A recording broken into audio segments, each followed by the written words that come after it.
When you're thinking about becoming an academy, one of your main concerns will obviously be staffing.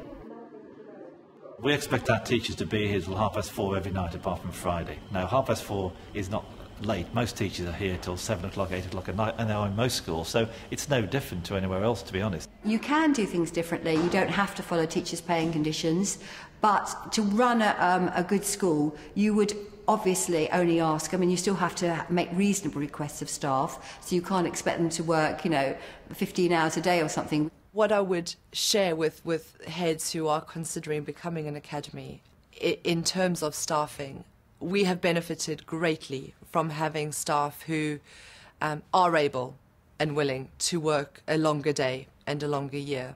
I think it's a good reason to want to become an academy. Again, you're always operating within reasonable requests of staff, but I think it is quite a restriction for a head having to be counting hours, and we don't feel we have to do that. If people aren't cut out for teaching, if they don't want to work long hours, they shouldn't do teaching. Simple as that, really. But there's nothing to worry about it, because people aren't. It's not a place where the teachers are sort of worked to the bone. It doesn't happen like that. It's an enjoyable place to work. Academies are no different to most schools, really. I think most staff want to do the best for the children. They want to do the best for the students, and therefore nobody, given a reasonable request, will refuse to do it. And I think most staff see the benefit of working a slightly longer day. Certainly we see that in terms of the children's progress and how well they've done, because we have more time at school.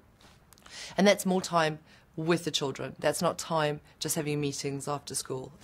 That's sort of pupil-facing time. But also, I've seen tremendous growth and development amongst my staff because of the emphasis we place on teacher development time. We are staffed to teach a 30-hour teaching week, which is longer than the average.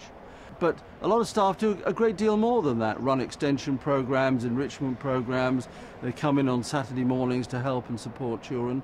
They do that because they want to, and they have the best interests of the students at heart. But they also would expect in the fullness of time to be rewarded and promoted, and that's what we do here. If you want to work in a school which is successful, then you've got to play your part. And we do work with targets, and we do expect teachers to hit their targets, and we'll find every possible way to support them to make sure they get there. But when there's somebody who isn't performing, and for whatever reason you can't get them to perform with support to the level you want them to perform, in a county school it's always very difficult to get somebody to back you up totally. So as a head teacher, you felt a bit exposed because the pressure was being put on you to not go the whole mile and sort of discipline them or take them down the capability route. Whereas in an academy, standards are really, really high, really important. If somebody isn't performing, your standards are going to dip, and so the support is there instantly. Because the governing body is your sort of boss, really, you can get things in place straight away. Our salaries are very competitive, simply because we retain that money that normally goes to the local education authority, what's called holdback funding. We use that to recruit, but also to retain staff. We were a school which was in special measures in 2006, and it has been difficult in the past to recruit and retain staff. An outstanding school might not have that same problem, although in some areas of London it is more difficult to recruit. But being able to pay outside the teachers' paying conditions has probably been very helpful in recruiting staff. Most academy groups do sort of tend to follow the national paying conditions, which may change in the future, but it works out quite well. But you are allowed to pay teachers more. The Harris Federation, for a start, does pay a Harris bonus for most teachers. But you can pay different pay scales as well, different bonuses, different honorariums if you wish. Our staff have a 2.5% uplift on salary to reflect the greater expectations we have. But proportionately, that isn't very much money, for the hours and the dedication that they show. The bonuses that we give at the end of the year, which we're allowed to do because we're an independent school, is very helpful and much appreciated by our staff.